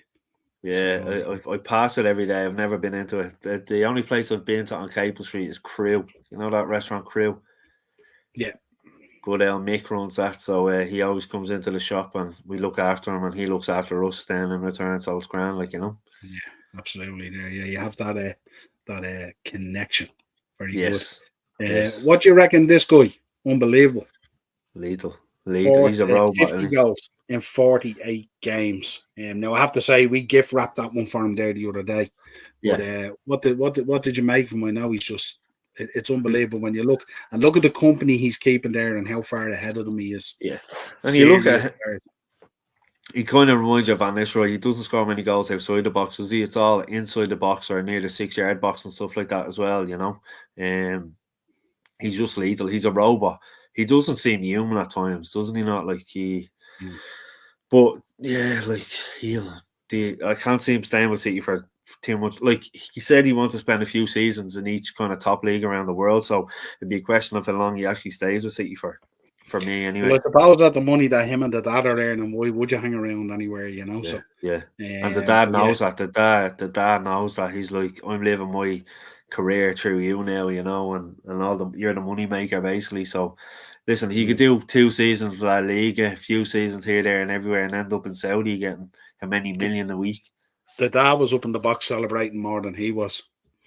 I'm sure his dad would have no love lost for Liverpool, that's for sure. He's involved in all the. Do you ever see the interviews they do when he's always there hovering about and hanging around as well? He's just Next Level LFC is in. Great, I like the name of that. You should have sold MJF devil masks instead, Noel. Absolutely. Listen, I was thinking out all Pennywise ones and everything and all, so never let it be said, you know what I mean? Never look a gift horse in the mouth. That's for sure. Ron was wearing his Larry Murphy mask around town the other day. And still had no joy. That's the one got a penis there a few months back. Best one I ever tasted. And that's Fibbers he's talking about, not the place on Capel Street. What about the bakery, Morris? Absolutely. Corvo's in. Haaland was built by Skynet. He was absolutely. Jack is in. How are you, Jack? Hi, Niall and Mark. Happy Christmas and you. How are you, Jack? You alright, buddy? Happy Christmas. We are getting into the Christmas feel now, aren't we? Jack, I hope you watched the toy show on Friday now. Remember I told you to go on to RT online and watch it? That was Jack, wasn't it? Yeah, absolutely. He's allowed the sponge off him. He made him after all. Listen, I've 3 kids as well, and Marky has a few as well. Can't see us reaching the straps of Holland somehow. Definitely not. Haaland will partner up with Mbappe and Real Madrid. Can you imagine Haaland and That'd be Mbappe some and force, Real wouldn't it, Madrid? man? Something else. Sometimes you put them together and it might not work out. You know, they I'm could saying- they could saying- they could go down that role at one stage of Mane and Salah. Remember when they got a little bit greedy with each other and they were saying keeping with the ball? PSG as well. Messi, Mbappe, Neymar. You know, sometimes it just doesn't work. Neymar wouldn't pass a ball to you if you were dying. Oh, stop. That's for sure. No doubt You'd have to be about it. dressed Mark, up as his sister. he has his Christmas tree. Yeah, absolutely. He has his Daily, Christmas Jack, tree fair up play, now. man. I like that, Jack. I'd say you're one that would have a few Liverpool decorations on it as well, Jack. I'd say, man. Yeah, I couldn't be arsed. There you go. It was one of the better ones. It was one of the better ones on Friday, I have to say. It was actually. Kilty did a great job on it and stuff like that. And I loved Hillary was telling me about the young lad who did the singing. And he was obviously he was like 14 going on 45 or something like that or something crazy. Is that when the rugby lad came out? Yeah, and man, he had the mullet, didn't he? The kid had the mullet shaved in and all. Oh, yeah, man, shavy, he's very funny. Yeah. But here, I don't know, I might be getting old, but I was wrecked. It didn't finish till 12:10, just after midnight, like. 9:90, you know. Stephen's in, still pumped about CM Punk. Can't stop mentioning him. Stephen, I'm the same. I'm absolutely thrilled that he's back, to be honest. Haaland's dad got a gold seed when Haaland came through the house. Absolutely hit it out of the park, didn't he? Absolutely. Yeah, we have to give props to the mum as well. Not easy carrying a guy like that for 9 months inside you either. No, fellas, great show. And you know, have a great have a nice evening. The late was very scripted though, controversial. I seen Tuberty talking about it actually on Friday. I think he was on one of the radio shows and he was talking about it and he was saying he could feel it that day. It's one of his favourite days of the year and stuff like that. So I'd imagine after doing it for so long. How long was Tuberty in RTE? 14 years he was doing the late show. And obviously longer doing the radio show and stuff like that as well, you know. Yeah. Henry's in. What's the crack, Niall? How are you, Henry? Don't forget, check out, folks, our review of the City Liverpool game. Henry came on. We had a good old chinwag about Liverpool. Fair play, check out Henry's channel as well. Still pumping out the content. That's all right, Henry. Absolutely. Shame he had the lines, boys. He did. He did have the lines. I love that. Was that one where he said he had something in common with him? And it was it was their first toy show. Their first toy show, yeah. Both of them, yeah. And the one of the lads, Morris, was representing Kilkenny. I think it was Stevie, wasn't it? And they had they done the like that. So Kilkenny was represented anyway. Neymar was doing rehabilitation there a couple of days ago. He was crying like a little bitch. Doesn't surprise me, Aces. Yeah. Did the team in Saudi go ahead with releasing him? They thought they were going to release him because he's going to be gone for the guts of a year, obviously with the injury. The talk was they were going to release him. Now I didn't think they were short a few quid, and I presume they were heavily insured and stuff like that. And in fairness, like, would you not just keep him around and use him as a kind of an advertising tool as well? You know. Yeah, maybe he gets all that money out of him. Yeah, absolutely. Big up Coyle, the legend is in the house. The volcano from Wexford. How are you? Big up legend. Now the donkey Coy scored. Our clown fans celebrating being on top in November. It makes me sick. I'd rather be on top. Listen, the team when it's on top this year, Coyle, will be slightly different. You know that you're not playing very well at the moment, but you're grinding out results, and that's a great sign. We've seen it with United for years, winning leagues, how they used to grind out difficult results, Fergie time and all that kind of stuff. Listen, I think you'll have learned from last year as well. A lot of those boys will have experienced what happened last year, and I don't think the fall off is coming this year. You could be in for a great year this year. And Coyle, can you do me a favour in the chat? Let me know what you think of Ramsdale, will you? And what you came out and said the other week and all. Wins nothing. Win nothing. Still think they win. You never know, man. Oh, what if you're top of the league at Christmas? That's normally a good sign, isn't it? Normally a good sign. Although you're probably top of the league at Christmas last year, were they? I'm sure they were, weren't they? CM Punk, possibly. They would have been. Yeah, they would have been because it was only in the latter stages around. When was the fall away? February, March kind of thing, wasn't it?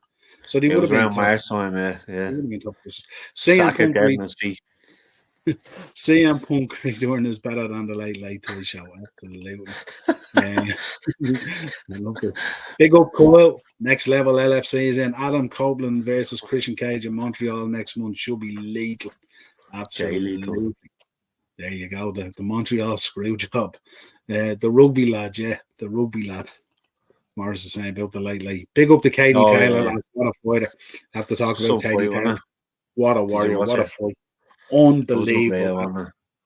And I was talking about it during the week and stuff like that. And I was said, now that she's had this extra 6 to 8 months or whatever it is to bed in that extra weight and train and get used to it and stuff like that, the performance surely was going to be a lot better. She was way crisper. She was more clinical. She wasn't wasting her punches like in the last fight with her. Footwork was much better as well. But she stayed in there and she battled. She didn't let Chantel Cameron bully her or anything like that. I thought she was sensational. It was brilliant. Go on, yeah.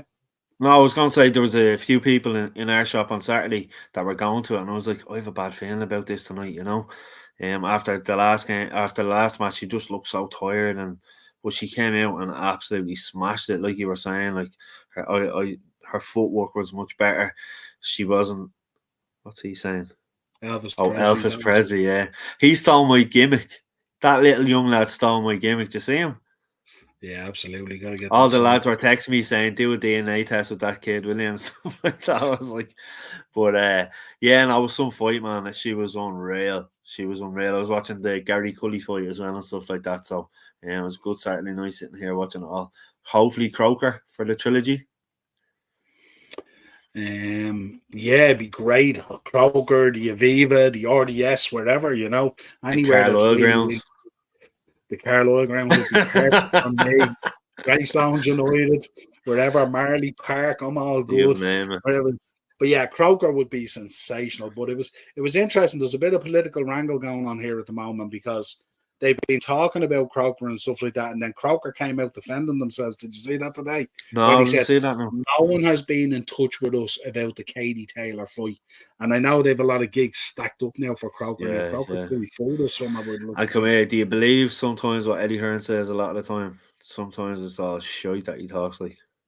Do you know something? It must be an extremely difficult job to pull those fights together, to keep everyone happy, to deal with it. I mean, he was off the ball today, and the boys were again probing him about the McGregor situation and stuff like that and all. Yeah. But I'd imagine the sponsorship coming in from McGregor with the Forged Stout and all that kind of stuff is absolutely huge and obviously well needed and stuff like that and all, you know. And I think they're just I don't know. They latch onto something, you know. Even if you've got the bad guy persona, even if you're trying to do something good, you still feel the bad guy. You know what I mean? Well, his dad's like that in snooker as well, Barry. He's still he's gotten a lot of sponsorship into it. He changed it obviously when he started managing Steve Davis back in the 80s, and then he took over as head of snooker World Association.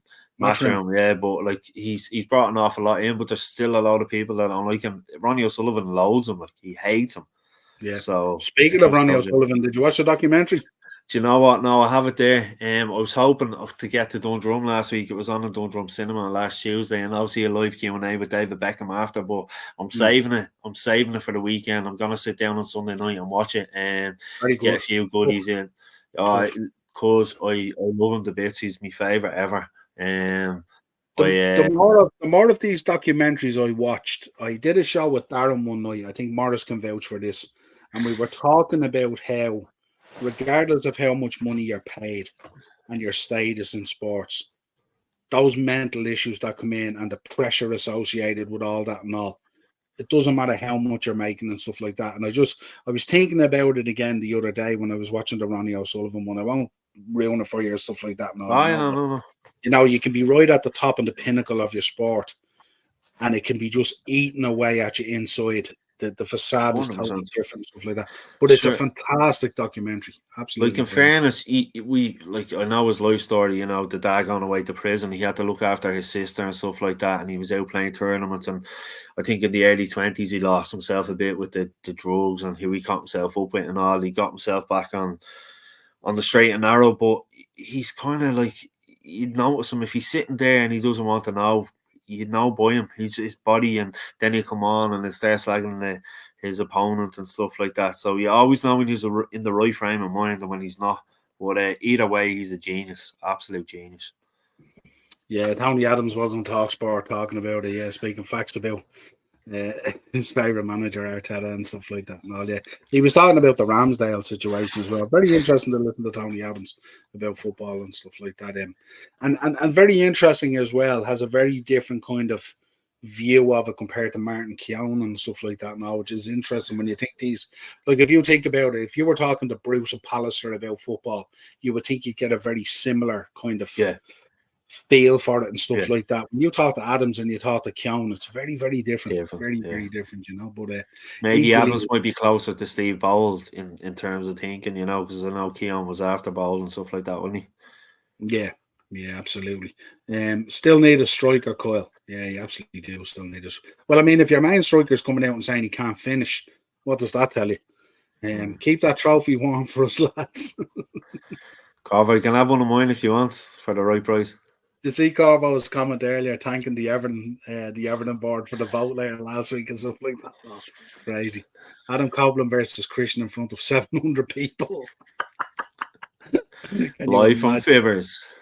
I was listening to Cornet today. He was talking about how the other night on Saturday they ran Survivor Series. Obviously, it was absolutely massive. I think they did the building boat nights. They did SmackDown there as well. So it was kind of nearly 17,000 boat night. So 34,000 over the weekend. And AEW ran a show in some other arena close by in Chicago. And they did 5,500 people for their show. And Cornette was making the point. He says they only did the 5,500 because they announced that show before WWE announced that their show was going to be in Chicago. Yeah. He says otherwise they would have done about 3,000. It was gas the way he put it together. Do you know what? He's the one lad I used to listen to on the bus on the way home, on the way into town. I love him with Brian Last. I love hearing. Now, listen, I don't listen to when they're reviewing a lot of the current stuff, but I love listening to the old stories. He's some boyo, isn't he? He's unbelievable, yeah. And so set in his way and doesn't hide it. He doesn't care. And he doesn't even leave his house now to go to any conventions or signings and all. He just, ever since COVID, he just does everything from home. Like he just hates the world. He hates the world outside of his house.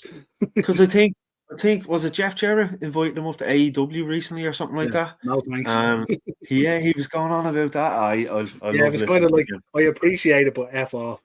Yeah, I love the same going on Kane last week about the gun stuff. Yeah, and he's been going on with Matt Hardy and stuff like that. Like I said, I haven't watched wrestling in years, but I just love the stories from all that. I listen to his podcast. He's the only one that I'd listen to. Well, saying love it. Ramsdale is useless, mate. A lot of mouthing going on about him. Why? Because he's English. Is not good enough, and his dad's a prick too. I like to see the back of Ramsdale. Good man, Coyle. No, I just want to know because what you said last week about not concentrating during 90 minutes and stuff like that, and obviously the whole Reyes situation. The minute he said that, and Coyle will back me up on this, and probably Morris as well.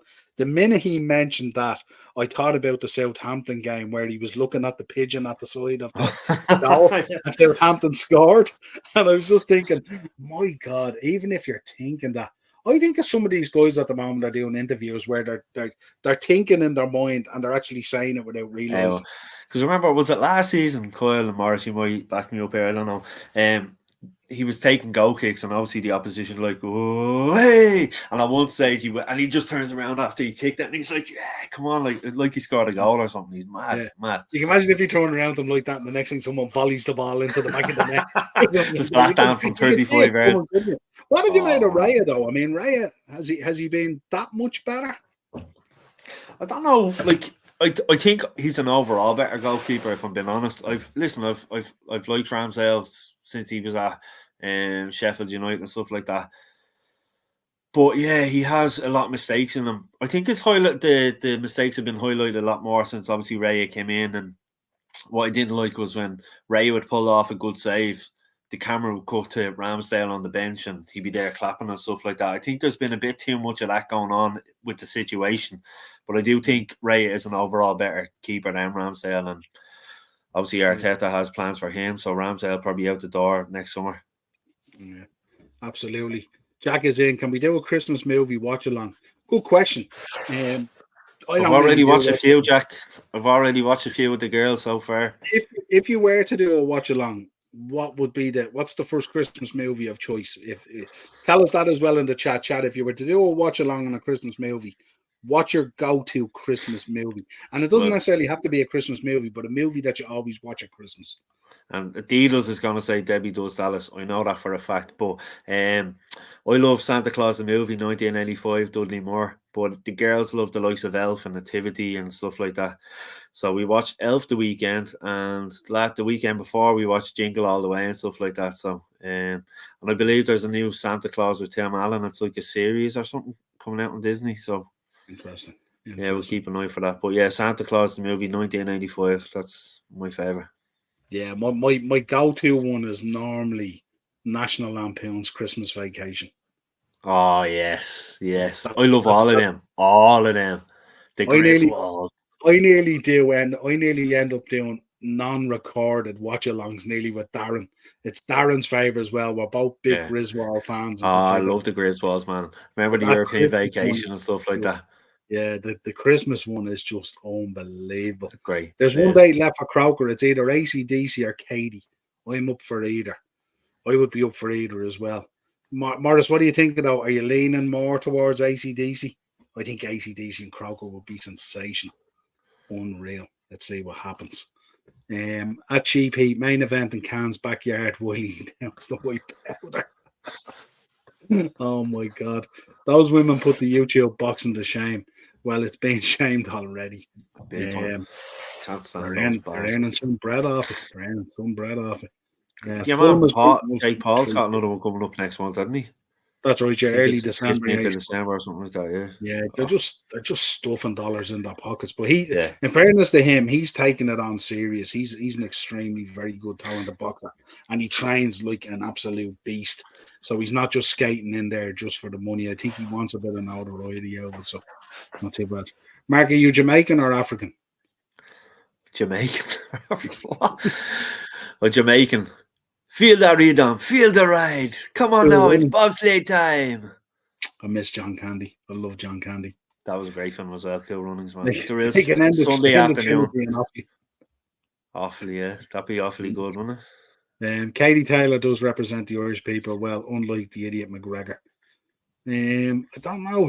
There was a huge crest away for that guy as well when he came through and stuff like that. No, we remember it well and stuff like that. And then one lad I don't like is Tony. He lives up the road from us here in Lucan, and he used to collect his dole from the post office off my brother-in-law Dano, and he used to work down there, and he used to shop in Tesco, and now his son has got a few bob and he's gotten off him. He's just up his own hole. He's an absolute arsehole. His mom's okay though. His mom's all right. She'll still say hello to him. It's hard to stay grounded though, isn't it? It is hard to stay grounded. I know, but like the mom is all right. She's still kind of down to earth, but the dad has just gone off in a different direction. I just don't know whether I'd feel the same picking up my Tesco shopping in the Lambo. It's not the same. Like it's definitely not the same. I've seen the mom in Super Value a few times, so they still shop up there. But he used to go around Tesco, and it's funny. Myself and Yvonne were down there one day, and there was young lads following around going, "That's Connor's dad. That's Connor's dad." Me and Yvonne were just like, "Jesus Christ, like lads, give him a break." Like, but it is gone to his head. Remember the coinage? Do you remember that from that didn't serve him well at all. Absolutely, yeah. But it must be unbelievable to be in that circle. Like how they deal with it, I don't know. One minute you're pulling the money together to pay your fees for your gym, and the next minute you're lying on a Lamborghini yacht in Monaco. It's just unreal. Next level is in. How are you, LFC? He was pictured with Frank Warren in Saudi 2 weeks ago. They can't stand each other on a boxing level. Absolutely. Listen, they know how to look. Business is business, and if there's money in it for these guys, not a bother at all. Yeah. Coyle, the documentary. I'm not sure what channel. Amazon. It's Amazon Prime, isn't it? Yeah, it's Amazon Prime. Yeah. Coyle, you'll love it. It's sensational. The highs and the lows of this guy's life, and how he loved it and then hated it and kind of loved it again, and that the demon inside him that was eating away at him all the way through it and stuff like that goes into. Remember, he walked out on the match and stuff like that with Hendry. Against Hendry, yeah. And Hendry's just. Did you ever see the video of that Hendry? Now, I don't know. Him and Hendry's doing this series now where he plays a frame of snooker against whoever. I think Jimmy Bullard was last week. He's had John Terry on it, but Ronnie was on it. And they were discussing about that. It's very good. I won't give it away. If you have time, go on and watch it. I think it's about 40 minutes long, the episode, but it's really good. But the respect Ronnie O'Sullivan actually had for Stephen Hendry, he looked up to him. He was his one that he looked up to in snooker and stuff like that as well, you know. But I just love Ronnie. He's just the footage on the documentary is brilliant as well. The footage of him when he was a kid and everything. Yeah, and you see him playing even when he was a kid, and then he was going around snooker halls when he was 13, beating all these lads, like, you know what I mean. And then they moved house. They moved house, and the dad built him a shed with a full size snooker table in it. So he didn't have to go out practicing. He could stay practicing there. Sure, Ken Doherty, I know Anto pretty well, very well actually. Ken's brother. Ronnie's dad would see Ken in a snooker hall in Islington, I think it was. And he used to ask Ken, he used to give Ken a few quid to go down and practice with Ronnie because Ken was a good few years older than him, you know. So Ken would spend his days off going to the house and practicing with Ronnie in the shed and stuff like that. So some good stories there, you know. Absolutely. And look, to be able to hold it together with everything that was going on in the family with the dad and everything and all, like, it was just... That was mad. Like, he's wrote a book on it as well, which is very good, and it is like something of a movie, like, you know. It's crazy with the mom and the dad, and then looking after the sister, and then the drugs, and, you know, you see him now, like, Ronnie Wood is his best mate. He was at him and Jimmy White and Ronnie Wood. He's heavily featured on the documentary. Is he? Yeah. But it's mad because, like, the Rolling Stones used to have a snooker table backstage. All the lads just used to play snooker, and there was a great story about Jimmy White and Ronnie Wood. Both their kids were in the same school in London, and they went to a Christmas play, and they met each other, and they went for a drink, and they ended up going home 5 days later. They went on a big 5-day bender after just meeting at this school play. Like, it was mad. But the thing about Ronnie, there's no characters in snooker like him anymore. If he goes now, I know, listen, John Higgins is still there, Mark Williams and all, but they're not the character that Ronnie is. I know Mark Allen is there. He's a bit of a jack the lad himself, but Ronnie's the main man. Yeah, I think it was weird looking at the documentary as well. The last time I seen John Higgins, he had a full head of hair and all. It was crazy to see him now. Well, he's gone through the run of the mill over the years with the whole Sunday World thing and News of the World, sorry. And he's come back and he's been excellent. He's been in excellent form over the last few years. You know, these lads are the snooker equivalent of the class of '92. So. Mark Williams as well came back.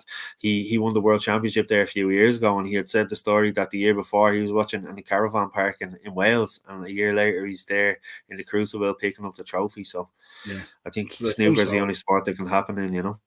Yeah, absolutely. Well, have you ever watched OSW Review on YouTube? Great Irish lads talking about wrestling. I have watched a bit of a Corvo. Yeah, very good. Absolutely. Some great stuff out there covering and stuff like that. I watched that Going In Raw as well with Stephen Larson. It's very good as well. I like listening to it. You never win a league with the likes of Ramsdale and Goal. We shall see. You could be right. Could be right. There's no doubt about it. We learned the hard way as well. That's why we went out and bought Allison, and then we went and won it. So you could be spot on there, Kyle. Hi, Corvo. I only just noticed you're in the chat. Big up. There you go, Corvo. Get Ramsdale out and get my boy Nick Pope as the new first choice England keeper. I don't know how he's not even in the squad. Absolute joke. Yeah, absolutely. I was even laughing yesterday when that goal went in from Garnacho, and you see Pickford's a full stretch, and he's still nowhere near the ball. It's mad to see it, isn't it? Crazy. Much better keeper. Ray not good enough either, man. Yeah, absolutely. I think he's a better all-round goalkeeper than Ramsdale, though, in fairness. Yeah. Big up, buddy. Hope you're well. Doink the clown. They're all coming down now. Raya has been dodgy. We should have never sold Emi Martinez. That's how far back it goes. Did you see Emi Martinez last week trying to grab the buttons out of the police hands at that Brazil Argentina game? My God. Royer Ferguson. Jesus. They're both shit, but both better than Onana. I knew you'd come out and say something like that, Dave. Oh, well, Pickford is England's number one. I don't know how. Pickford and Ramsdale can't lace Pope's boots. 100% Corvo. I would agree. The only thing, Pope came in, didn't he, for a couple of the England games, and he didn't hold himself in glory at all. Sure, he didn't. Didn't he have a couple of dodgy games for England there last year? Was he came in or something? Corvo, you'd even know, like in that Bournemouth game, I know he's got beaten, but he kept you in the game at times there. He pulled off some great saves against Bournemouth as well. He just keeps you in games, and he looks like he's about 2 or 3 foot taller than Pickford and stuff like that, you know. Yeah. And for a tall lad, he gets down fast as well to the low shots and stuff like that. I tell you, there's a man now that would fill out a goal. Like Haim, the African Dream. The African Dream, remember? Met him last year, Stephen. The one-man gang met him. I had his Hasbro figure. I had the Hasbro figure of him. Do you remember with the blue hat and all, the yellow t-shirt? Yeah, I got a custom one-man gang one done. It's there somewhere, actually, which is pretty cool. I got him to sign it. Morris is going for Die Hard for the Christmas movie. Jack is going for Arthur Christmas. Arthur, we were watching that the other day, Jack. And Stephen, we were watching Jingle All the Way. Yeah, it's great for them. Stephen's going for Die Hard as well. I'm surprised Stephen didn't write CM Punk there. JBL is a better politician than Ramsdale's that. He's an inner city idiot. There you go. There's always one next level. What is Debbie Does Dallas? Just Google it. Google it, Deedles. Google it. Coyle's going with Die Hard or Superman, Christopher Reeves. Yeah, absolutely. Superman, that's a very good one, Christopher Reeves. Yeah, story. I went out there. I'll give you a Christopher Reeves story. I went out and I got a Superman logo tattoo one time. It's when it was big at the time and I was a little bit crazy and out there enjoying the club and life, let's say. I got a Superman logo tattoo and 2 weeks later he had to fall off the horse. No way. Didn't sit well with me. Didn't sit easy with me at all. Batman Returns for Dar. Not a bad show. Good. Oh yeah, T-Rex arms. T-Rex on paper there. He was miles away from that ball yesterday. Tim Allen, Santa Claus. Yeah, you just mentioned. Great for him, Stephen. Yeah. Tim Allen, unreal. Yeah, that geezer. What's the one with Arnie in it? That's the Jingle All the Way. Jingle All the Way. Yeah, absolutely. Jingle all the way, Dad. Well done, Coyle. Henry's in. I bet the Xmas movies will be crap. Happens all the time. Back in my time, we used to be able to watch a movie Xmas Eve and then Xmas Day as a family. Henry, you're probably in the same bucket as me where you used to get the videotapes and put the sellotape across them and record all the movies. And you get the RTE guide over here. You would have got probably the radio times, I'd say. And you would mark out with a highlight of the movies you were going to watch and how you were going to watch them. Now it's all on demand. You can watch whatever you want, basically. So they don't have to put in that good that effort anymore. We used to watch a film on Christmas Eve, then we'd have midnight mass, but then all the day in our house, when I was in my mum and dad's house in Dundrum, all day on Christmas Day, be Only Fools and Horses on Gold. There's a good question. Stephen, if you were a wrestler, what would your entrance music be? He would go for Enter Sandman. I'd probably have my wedding song, Smack My Bitch Up by The Prodigy. That was my wedding song. No, you'd have to go for Jailhouse Rock or something like that, wouldn't you? Because you'd be your character would be like Honky Tonk Man, wouldn't it? Yeah, a little less conversation, a little more action. That's a fast kind of, the remix they done for the 2002 World Cup that time. That I'd say a little less conversation, a little more clotheslines, a little more smackdown. What was it? What would I go? I'd have to go probably Thunderstruck. Thunderstruck would have been one of my all-timers. I like Thunderstruck. Imagine coming out the Maniac, Mark McCabe. Yeah, that'd be pretty cool. Get all the crowd going and all. Killed by Death by Motorhead. Yeah, not a bad shout at all, Corvo. Next level. I'm from Lucan too. I've heard similar stories about the old fella. There you go. Next level. Representing the Lucan we are, man. Represent. Mark's not from Lucan, actually. He's from Stockley Park. Don't let him confuse you. You should do a live stream where you read books for when I go to sleep. Go sleep. Read books, go to sleep. My God, there's a request. I love that, Jack. Acers, Alex Higgins was greatest snooker player ever. Unreal. I remember Ken Doherty told us a story before. Obviously Ken has the practice room down the Rallison SAS, and he had Alex Higgins down there, and himself and Anto, his brother, and Paddy Caulfield, who was his coach, who was a friend of my dad and the family and stuff like that. And they were practicing, and obviously Ken is a big Man United fan, and he has all the jerseys and pictures around the place. And there's a picture of Ken and Georgie Best in the corner, and Ken says he's at the table taking a shot, and Alex, he's riddled with cancer at this stage, but he's sitting there with his smoke and his whiskey, and he looks at the picture of Georgie Best, and he looks at Ken, he says, "Isn't it terrible? Drinking women ruined his life." Come from Alex Higgins, like Ken said, he said if there was ever a pot kettle black moment, it was that. It was brilliant. He just said all he could do was laugh, Yeah, we used to get a free coaching lesson on Saturdays down in Stillorgan Snooker Club. from Paddy Miley, who I think was originally Ken's coach when he was younger in Rennes. And Jason, Jason, so he's very knowledgeable. Definitely helped me in my game and stuff like that. Just not enough. So now I do podcasting and sell wrestling merchandise. Can you say Plane, Trains, and Automobiles is like a Christmas movie, even though it's Thanksgiving? Yeah, those aren't two pillows, Mark. Those aren't two pillows. I have to admit, I'm not afraid to admit it. When he's sitting in the train station, I do choke up every single time, even though I know what's coming. You know, when he's sitting in the train station alone and Steve Martin's gone off, and Steve Martin's going through about what the conversations have been through the journey and stuff like that, and it clicks, and he goes back and Mr. Candy's sitting alone in the train station. What a film, man! What a film! I'll be watching that. I'll be watching that over the next few weeks as well. I was actually, when I was in Dallas last year, we went and we did the JFK thing. So we got to stand on the grassy knoll and see the shot and all that kind of stuff and all. It was really, really cool in Dealey Plaza and stuff like that. And the one thing that came to mind, one of my all-time favorite movies is JFK by Oliver Stone. And John Candy's in it. John Candy's absolutely brilliant in it. Sitting down having lunch with Kevin Costner. And what a piece of movie that was shot. He was a legend. He was a legend, man. He's a legend. Absolute legend he was. Like that striped elephant one, do you know? That one from primary read, that one from the first one.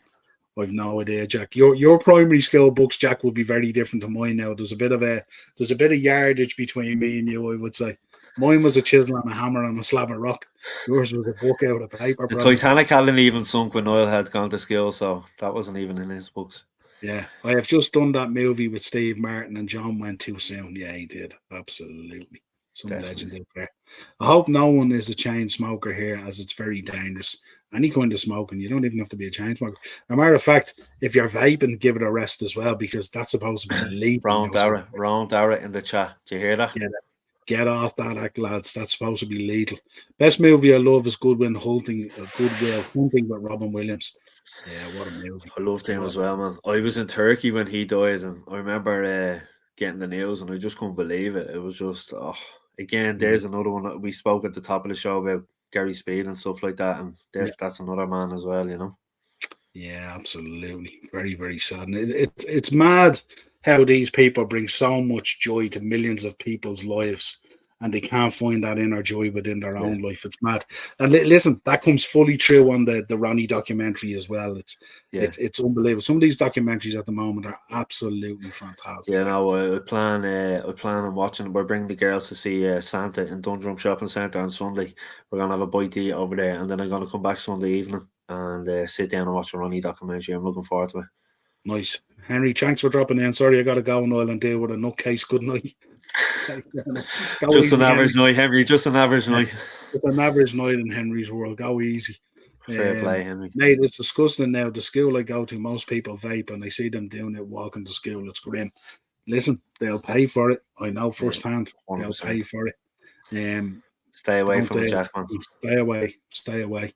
Great show again, lads. Loved it. Thanks for dropping in, Corvo, as always. Cheers, Corvo. Folks, another Monday mashup in the bag. I will be back on Wednesday for Pro Wrestling Weekly, where we will be delving into probably what's happening on Raw tonight. We'll be talking about Tony Khan. We'll be talking about Triple H and everything that's going on in pro wrestling. So look forward to your company then. Enjoy the Champions League football coming up midweek and the Europa League for our sins if you're enjoying it. A Liverpool fan or whatever. We'll see. You never know. Could be interesting. A win could make all the difference. To Istanbul, isn't it? Yeah, absolutely. Until next time, folks, subscribe to the channel, hit the bell notification button, drop a like on the video. And if you do have a special occasion coming up, don't forget, we said it at the top of the show, Hogan Elite Trophy Hire are sponsoring us the Monday mashup for the whole of this season. So go over there, even if you don't have an event coming up, show your love, drop the follow, subscribes, likes, all that kind of stuff. Pump the social media as always. Until next time, a pleasure as always, folks. Stay safe in the chat as always. And remember what we said about Gary Speed and stuff like that, of course. You're never too far away from someone who cares, and always speak up. Until next time, have a great week, folks. Cheers, lads.